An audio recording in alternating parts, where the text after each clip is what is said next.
elegantly attenuated hats, and gorgeously grand gowns in sumptuous fabrics that trail across the ground glamorously when one walks or dances. These are the hallmarks of high Burgundian fashion. Herein follows a chronicle of how this countess goes from this to this. When dressing in the fashion set by the powerfully elegant Lady Margaret, Duchess of Burgundy and Princess of England, the first layer is a linen smock, called a chemise in the courtly tongue of French. Oh, yes, and linen small clothes as well, but you can find more on that in other chronicles I have composed. The smock consists of the finest white linen from Brabant, a fabric that breathes so wonderfully in the most hot and humid of conditions, no doubt owing to its naturally dry and cold properties, at least according to the learned physicians whose trade seems to primarily involve urine and blood. This item protects my sumptuous overgarments from the evils of my body. The skin oils, the dirt, the odors. Not that I ever have odors, but anyway. It can be laundered using extremely caustic substances such as lye and fermented urine at very high temperatures, and therefore restored to a pristine white without damaging the fibers whatsoever. Thank the Virgin and the saints for the laundresses who handle such skin-destroying drudgery. In the lands of my Lady Margaret, and even in France, tailors and seamstresses are often employed for making such garment, but I and other ladies of stature also sometimes make the shirts ourselves for our gentlemen. Either way, I often gift my retainers and servants new smocks in appreciation of their services, about once a year, as any properly generous patroness should do.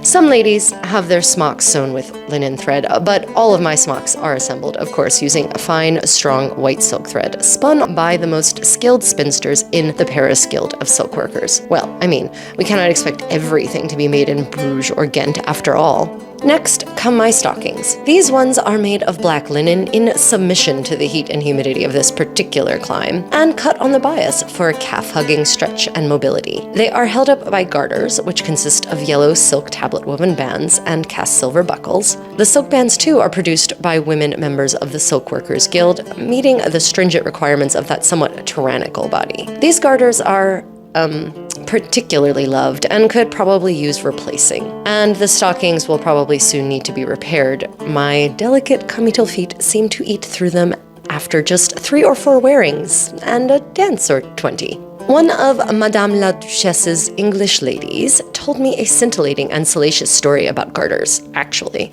and specifically how the Order of the Garter of England acquired both its name and its motto. Evidently, in the days of Edward of England, the 3rd King of England of that name, the Countess of Salisbury lost a garter while dancing during a ball to celebrate the fall of Calais to the English. I have been there and done that, the losing of the garter, not dancing during the fall of Calais. Anyway, it happens more often than one might like. Her fellow courtiers apparently cruelly mocked her plight. King Edward, being a true and courteous and noble knight, fetched up her garter and donned it upon himself, admonishing his cruel courtiers with a French rebuke. On y soit qui mal y pense. Shame to those who think evil. Today's Chronicle is brought to you by my sponsors, Medieval Jewelers, Armor and Castings, who have carefully crafted many of the replica pieces I will be wearing in episode 2. And of course, also my generous patrons on Patreon and my YouTube channel members, all of whom enable me to keep producing this sort of content.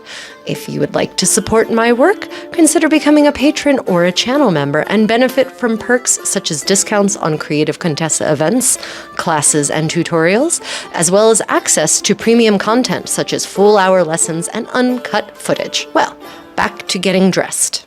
Moving on to the foundational layer, my kirtle. Called a cotte in French and spelled about a dozen ways in English, this garment is made of a fine summer-weight black wool camlet, but I do have kirtles made of satin and taffeta. Not quite as fine as Queen Charlotte of France's cloth of gold kirtle, nor as petable as Queen Margaret of Scotland's purple velvet kirtle, nor as elegant as the white damask kirtle of Cecily Neville, Dowager Duchess of Warwick, with its gilt eyelets. Unlike Duchess Cecily, however, I dare not wear white. Its pure color does not long survive my rather vigorous lifestyle. This particular kirtle laces closed via gilt silver lacing rings set on the inside of the opening so that the gap more or less vanishes when the garment is laced shut. Although, to be quite frank, my tailor should have set these rings more closely together in order to achieve a satisfactorily slick, smooth closure. Lacing rings tend to be made of latten, a mixture of copper and other metals, as well as from precious metals such as gold and silver. These ones naturally consist of the best latten, of the sort utilized for joy-inducing creations such as the grave effigies of renowned individuals. Take, for instance, Richard Beauchamp, Duke of York. Lacing rings are, however, not the only closure option. I have other kirtles that close less subtly via lacing holes that pierce the edges of the garment and that are reinforced and finished with silk buttonhole stitches. As for the lace, this venerable veteran consists of a finger loop braided broad lace of 5 silk loops. This is one of multiple braids whose pattern and instructions I have included in my own personal book of secrets. All of my little tips for running a smooth household, to include gardening, herbal remedies for people and hawks, and potion making. But back to laces. Occasionally, I must send my laces back to the pointer to have the chapes replaced or repaired. Mayhap more than occasionally.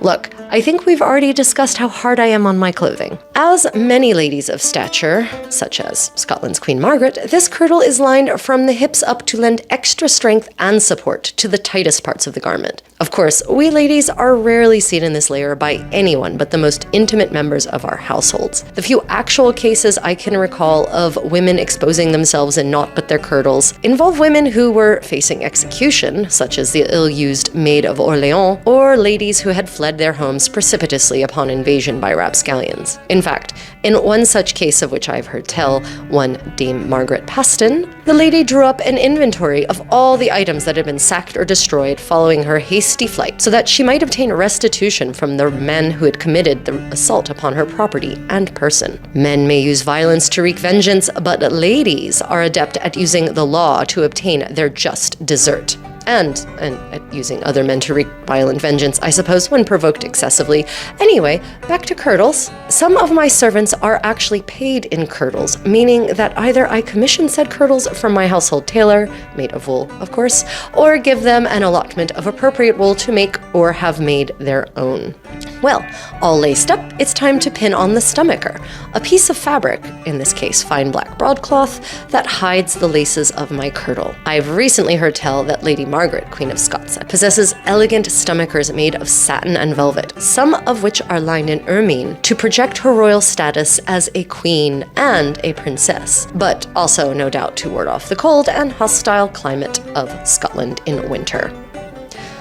So, now I feel that I too must commission such finery from my own household tailors. Goals. I even have some ermine I inherited from my great-grandmother in my storerooms, awaiting a new life. Next comes my hair. First, we comb it using the 2 sides of my wind comb, the wider side for removing knots, the finer tines for distributing the oils from my scalp down through my strands and rendering my locks silkier. Such combs are often given as love tokens, intra and extramaritally, and this one was such a gift. I'll let you think on that. Many are made of bone or ivory, but I feel that wood does a better job of conditioning my ornery hair. I do so adore having my hair combed. I can literally sit all day and just let a lady or a man, I'm not picky actually, let any human comb my hair.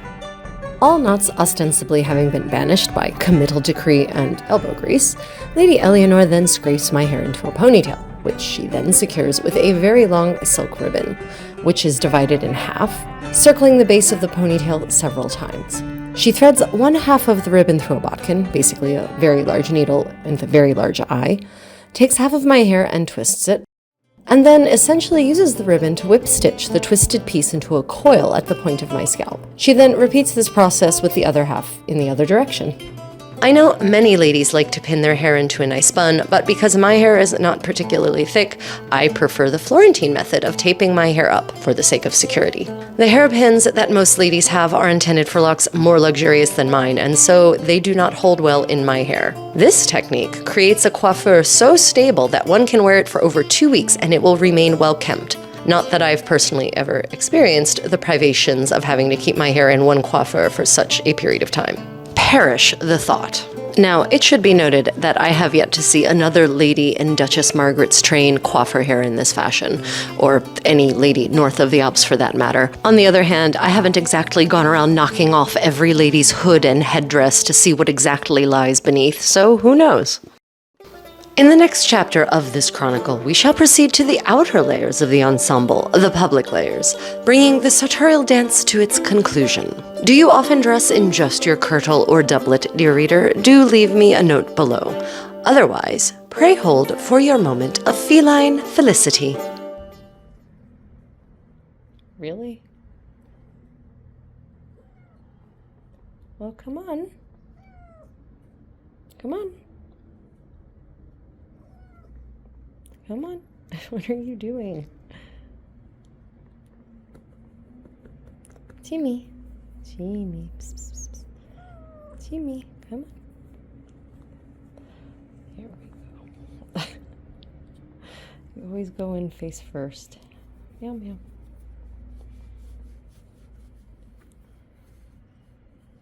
Meow, meow.